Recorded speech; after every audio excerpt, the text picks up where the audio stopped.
एक शाम प्राची टीवी पर सीरियल देख रही होती है। तभी उसकी सास वहां आती है। अरे सीरियल में तो ऐसे मग्न है जैसे आज रात का खाना पड़ोसी आकर बनाएंगे। मुझे पता ही नहीं था आपने अपने बेटे की शादी पड़ोस में भी की हुई है। हैं? मतलब? मतलब इस घर में सारा काम बहू ही करती है, आप तो सिर्फ खर्राटे मारती हैं। अच्छा जी, फिलहाल तो तुम आराम फरमा रही हो। चलो जाओ, ये मेरे टीवी देखने का समय है। आहा, इसीलिए मुझे भगाया जा रहा है। सॉरी, अब तो बिल्कुल नहीं जाऊंगी। प्राची की इस बात पर दोनों सास बहू के बीच टीवी रिमोट के पीछे बच्चों जैसे छीना झपटी शुरू हो जाती है, जिसके बीच श्लोक भी काम से घर वापस आ जाता है। हाँ, आज मेरी चूहे बिल्ली की जोड़ी किस बात पर झगड़ रही है? और तेरे बीवी मुझे टीवी ही नहीं देखने दे रही। अरे तुम्हारी मम्मी मुझे खाना बनाने के लिए फोर्स कर रही है। अरे वाह, ऐसे बेतुके रीजन पर तो बच्चे भी झगड़ा नहीं करते। अरे मुझे कुछ मत बोल, सब इसने ही शुरू किया है। हाँ हाँ, जैसे आप तो बहुत दूध की धूली है ना। अरे बस, दोनों चुप। प्राची जाओ, खाने की तैयारी करो। और माँ तुम छोड़ो, तुम्हें क्या बोलूं, शांति से अपना सीरियल देखो। मुझे दोबारा लड़ने की आवाज सुनाई नहीं देनी चाहिए। ऐसा बोलकर श्लोक वहां से चला जाता है, जिसके पीछे पीछे प्राची भी कुछ न कुछ बड़बड़ाते हुए रसोई में चली जाती है। हाँ हाँ, सासू जी को तो कुछ बोलेंगे ही नहीं, बस मुझ पर ही हुक्म चलता है, खाना बनाओ, जैसे मैं इनके घर में खाना बनाने के लिए आई हूँ। इसी तरह शाम बीतती है और रात को श्लोक और प्राची की सास खाना खाकर सोने चले जाते हैं, लेकिन प्राची गुस्से में कुछ खाए बिना काम में ही लगी रहती है। इस घर में किसी को घंटा फिक्र नहीं पड़ता, मैं खाऊं या भूखी रहूं। प्राची कुछ देर के लिए रसोई से बाहर जाती है और जैसे ही वापस आती है तो वहां दूध का भरा ग्लास देखकर हैरान रह जाती है। फिक्र पूरी है, बस दिखाना नहीं है। प्राची दूध पीकर सोने चली जाती है और अगली सुबह एक बार फिर सास बहू का कार्टून नेटवर्क स्टार्ट हो जाता है। ये तुमने ही किया है। अरे अजीब जबरदस्ती है, मैं बोल रही हूँ मैंने कुछ नहीं किया। दोनों ने मिलकर पूरे घर को पागल खाना बनाया हुआ है। यहाँ कोई नॉर्मल इंसान तो रह ही नहीं सकता, इसीलिए अब पड़ोसी क्या रिश्तेदार भी घर आने से कतराते हैं। और सुन बेटे, तू भी चंगा, तेरी माँ भी चंगी, तेरी बीवी भी चंगी, रिश्तेदार। हाँ जी, आपको नहीं पता क्या, गंगाधर ही शक्तिमान है, रिश्तेदार ही। हाँ हाँ, बस समझ गया।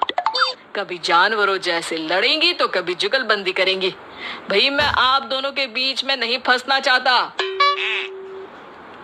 सास बहू की इस मनमौजी जोड़ी से परेशान होकर श्लोक अपना सिर खुजलाता वहां से चला जाता है। चलो अब मैं भी कीर्तन में जा रही हूँ। इस पर जैसे ही सास कमरे में अपना पर्स लेने जाती है तो वहां नाश्ते की प्लेट रखी देख मुस्कुराने लगती है और नाश्ता करके घर से बाहर निकलते हुए कुछ पैसे टेबल पर रख जाती है, जिसके कुछ देर बाद सिलेंडर वाला घर आता है। ओ मुरी मैया, मैं सिलेंडर के बारे में तो बिल्कुल भूल ही गई थी। घर खर्च के सारे पैसे भी मम्मी के पास है और श्लोक से बोला तो उल्टा 4 बात सुनाएंगे। प्राची ये सोच ही रही होती है कि अचानक उसका चेहरा चमक उठता है और वो घर में आकर इधर उधर देखने लगती है। तभी उसकी नजर टेबल पर रखे पैसों पर पड़ती है, जिन्हें वो सिलेंडर वाले को दे देती है। ये सब श्लोक देख लेता है। अच्छा बेटे, इतना बड़ा घोटाला, सबके सामने मैं तेरी दुश्मन और पीठ पीछे तेरी मेरी यारी। इस पर श्लोक एक प्लान बनाता है और शाम को सब एक साथ बैठे होने पर बोलने लगता है। माँ, तुम दोनों की बहुत लड़ाई होती है, इसलिए मैं सोच रहा हूँ कि प्राची को उसके घर छोड़ाऊं। इससे वो भी खुश रहेगी और तुम भी। अचानक श्लोक की ये बात सुनकर सास बहू शौक से उसकी तरफ देखती है। अरे ऐसे कैसे घर छोड़ाओगे, मुझे कहीं नहीं जाना। अरे तुमने बोला नहीं पर मैंने सुन लिया, तुम्हें मम्मी के साथ रहना अच्छा नहीं लगता, मुझे पता है। अरे वो अरे, जब बहू खुद कुछ काम बोले तो वो तुझे सुनता नहीं, और अब जो इसने बोला ही नहीं वो तू समझ गया। जब उसे नहीं जाना तो फिर जबरदस्ती क्यों कर रहा है?